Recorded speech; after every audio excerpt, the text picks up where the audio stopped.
Otep à tous, bien-aimés frères et sœurs. La stratégie de Donald Trump de diviser pour mieux régner a échoué. Eh oui.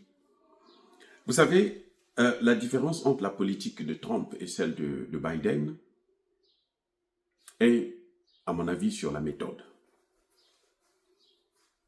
Biden était aussi conscient que Trump que la menace des États-Unis viendrait de la Chine.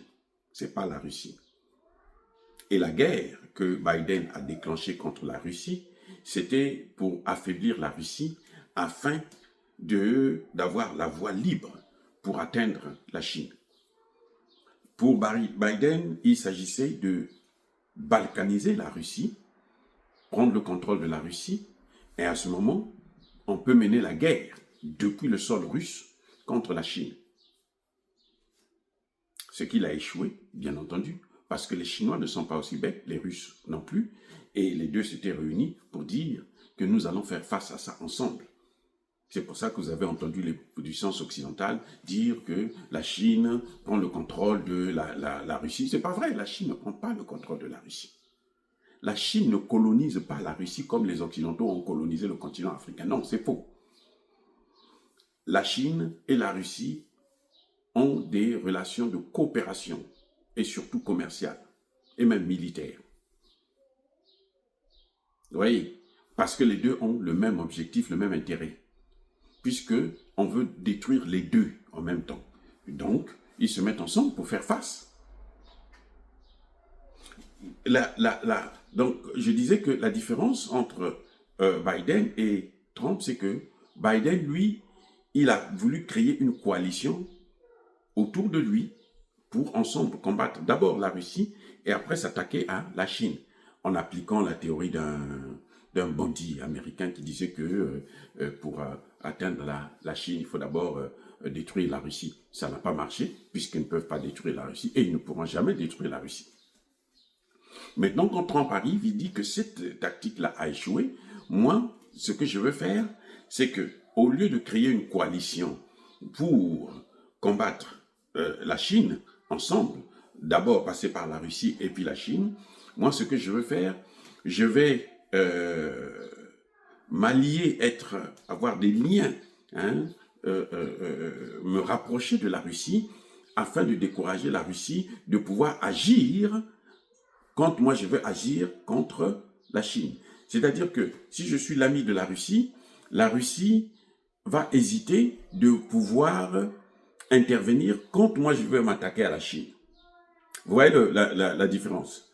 L'autre, il crée une coalition, l'autre, il vient s'allier avec sa bête noire. Mais en fait, si Trump avait réussi cette tactique, après la Chine, il devrait revenir maintenant en Russie pour détruire la Russie. Vous voyez le plan. Mais les deux veulent justement atteindre la Chine, parce que la Chine est une menace économique.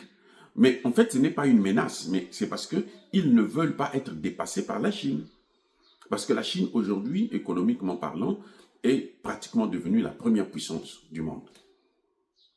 Parce qu'en matière d'investissement, les Chinois sont capables d'investir partout et n'importe où. Ils n'ont pas de dette. Alors que les États-Unis, c'est le pays le plus endetté au monde. Ils n'ont plus d'argent pour investir. Vous voyez? Donc, la tactique de Trump, c'était « je m'associe avec les Russes, comme ça nous sommes amis. Maintenant, moi, quand je vais attaquer la Chine, les Russes vont dire que, bon, moi, je ne veux pas rentrer. La Chine, c'est un ami. Les États-Unis, c'est un ami. Donc, moi, je ne veux pas me mêler là. » Et c'est à ce moment-là que lui va maintenant faire venir des autres pays, les puissances de l'OTAN. Donc, en fait, c'était une stratégie. Mais ça ne se dit pas, bien sûr. C'est des choses que nous comprenons parce on est des experts dans ce domaine. Mais en fait, la stratégie, c'était celle-là. On divise pour mieux régner. Mais il a échoué. Pourquoi il a échoué? Mais il vient d'échouer là avec la cérémonie. Parce que l'erreur, justement, de Trump, c'est d'entamer une guerre économique avec la Chine, alors qu'ils étaient déjà en guerre contre la Russie, puisque la Russie est sous sanctions. Les sanctions, c'est ça aussi. La guerre économique, c'est ça aussi. Les sanctions, c'est une forme de guerre économique. puisque les sanctions étaient destinées à dévaster toute l'économie russe. Celui qui l'a expliqué très bien, c'est l'ancien ministre de Macron de l'économie, Bruno Le Maire. Il a dit, on va détruire l'économie russe. C'était ça l'objectif des sanctions. Les sanctions n'étaient pas faites parce qu'on veut arrêter la guerre, on veut punir. Non. L'objectif des sanctions, c'était de détruire l'économie russe. Mais c'est une guerre. Les Russes ont résisté parce qu'ils ont eu le soutien des Chinois.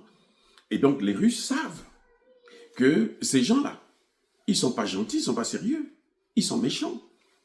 Si je m'allie avec eux et je perds ce gros morceau chinois, eh ben ça va être terrible pour moi. Maintenant que Trump arrive, il s'allie, il fait croire à la Russie que non, je te donne tout, il n'y a pas de problème. Même l'Ukraine, là, je peux te donner toute l'Ukraine, comme si l'Ukraine appartenait aux États-Unis. Et il déclenche déjà la guerre contre la Chine. Et il pense que Poutine va rester comme ça, les bras croisés. Non. Le voyage que Xi Jinping a fait là, lors de la cérémonie, du 80e anniversaire de la victoire,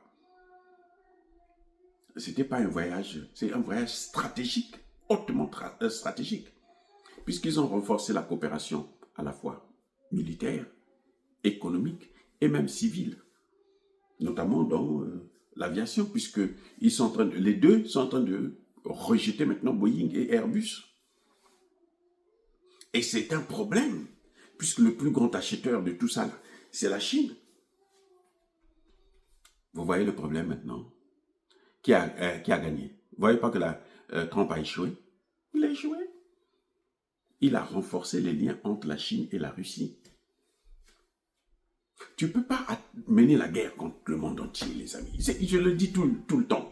On ne mène pas la guerre contre tout le monde. Seul contre tous, là. Il y aura un qui sera plus fort que toi. Eh oui. Donald Trump a échoué sa stratégie. Lui, il a voulu, parce que quand il a parlé la guerre de Biden, ce n'est pas la guerre de Biden, la guerre en Ukraine. C'est la guerre de Trump. Puisque Trump a même donné plus d'armes à l'Ukraine que Barack Obama. Biden a déclenché, et puis voilà, c'est lui-même qui vient maintenant assumer la défaite. Et oui, il est obligé d'assumer la défaite.